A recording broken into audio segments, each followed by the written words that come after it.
The city of angels has turned into hell. It's been nearly a week since wildfires first erupted in Los Angeles County, but the scale of devastation is unlike anything that we've seen before.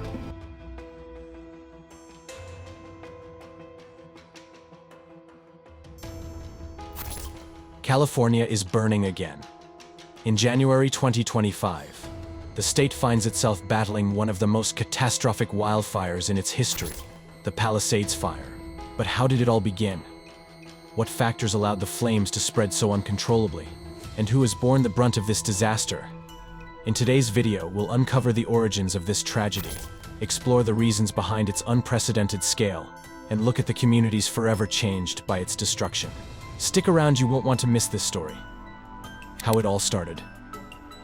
The story of the Palisades Fire began on what seemed like just another ordinary winter day in Southern California, January 7th, 2025. The sun was shining brightly, and the iconic hills of Pacific Palisades stood still in the crisp, cool air. But by 2 p.m., that peace was shattered. A thin column of smoke was spotted rising from the hills, faint at first but growing rapidly. Within minutes, local firefighters arrived on the scene, only to find themselves facing a nightmare. The fire had already begun to spread aggressively, feeding on the dry vegetation that blanketed the area.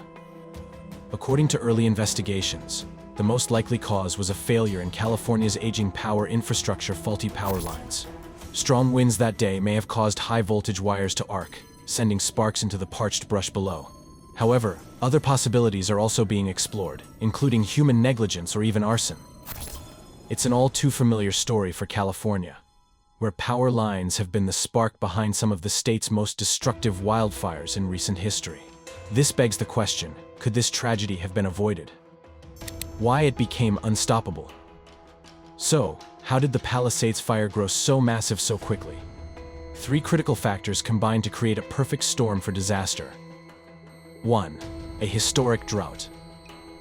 California has been in the grips of a severe drought for over a year. The state received only 60% of its average rainfall in 2024, leaving its forests, grasslands, and hillsides dangerously dry. This lack of moisture essentially turned the landscape into a tinderbox, ready to ignite at the slightest spark. 2. The Santa Ana winds. Every year, Southern California experiences the infamous Santa Ana winds, dry, powerful gusts that sweep through the region, often exceeding 60 miles per hour. These winds not only fan the flames, making them burn hotter and faster, but they also carry embers for miles, starting new fires far ahead of the main blaze. In the case of the Palisades Fire, the winds played a devastating role, spreading the inferno across hillsides and into residential areas with breathtaking speed. 3. Urban expansion into fire-prone areas. Over the years, California's rapid urban development has expanded neighborhoods into the so-called urban wildland interface. This is where homes and communities are built close to wildland areas, often surrounded by flammable vegetation. Pacific Palisades, Malibu, and other nearby neighborhoods fit this description perfectly. When the fire reached these areas, it wasn't just trees and brush burning, it was homes, cars, and entire communities. Areas left in ashes. As of today, the Palisades Fire has burned over 23,000 acres of land, leaving entire neighborhoods unrecognizable. Let's take a closer look at some of the hardest-hit areas. In Pacific Palisades, multi-million-dollar homes have been reduced to nothing but ash and rubble. Streets that once offered breathtaking ocean views are now scenes of desolation, with charred remains of houses lining the hillsides. The fire also spread to Malibu, a coastal community famous for its celebrity homes and natural beauty. Here, the destruction has been particularly heart-wrenching. Entire families have been forced to evacuate, and some have lost everything they owned. Even historic landmarks that had stood for decades were no match for the relentless flames. Nearby in Brentwood, hundreds of homes were destroyed as the fire moved closer to Los Angeles.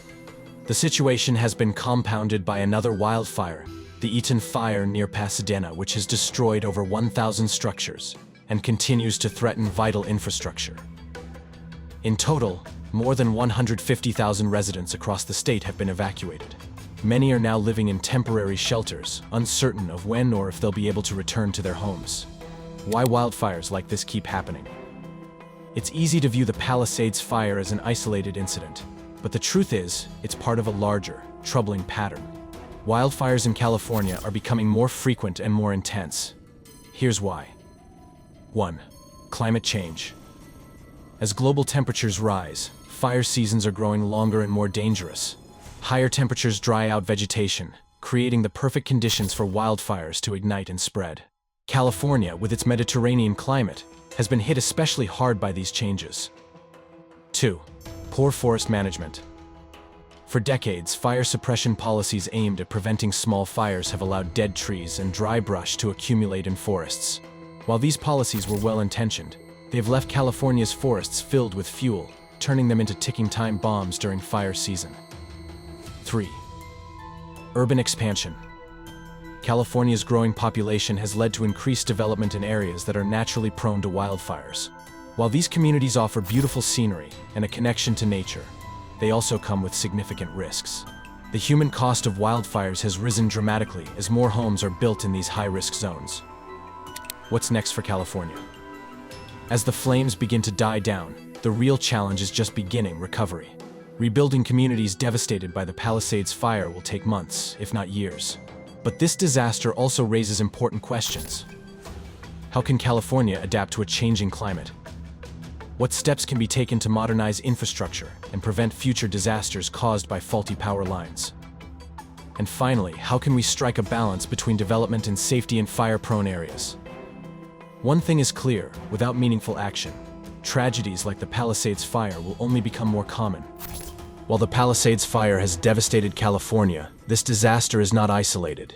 It's part of a broader global trend in the increasing frequency and intensity of wildfires. As climate change accelerates, wildfires are becoming a worldwide threat, with countries across the globe, from Australia to Canada and the Amazon rainforest, facing their own catastrophic fires. The global impact. The intensity of wildfires in places like Australia, where massive bushfires swept through vast areas in recent years, highlights a concerning global pattern. Similarly, the Amazon rainforest has seen record wildfires that have threatened biodiversity and contributed to the acceleration of climate change. In 2020, the United States experienced its worst wildfire season on record, with over 10 million acres burned. As the world grapples with climate change, this is becoming the new normal. As California fights to rebuild, the Palisades Fire serves as a stark reminder of the urgent need for global action. Fires like these are no longer just local tragedies. They are part of a larger, interconnected crisis that demands a united response. That's all for today's video on Havocline. If you found this deep dive insightful, make sure to hit that like button and subscribe for more stories about the world's biggest disasters. We'd love to hear your thoughts. How do you think California can tackle its wildfire crisis? Let us know in the comments below. Stay safe, and we'll see you in the next video.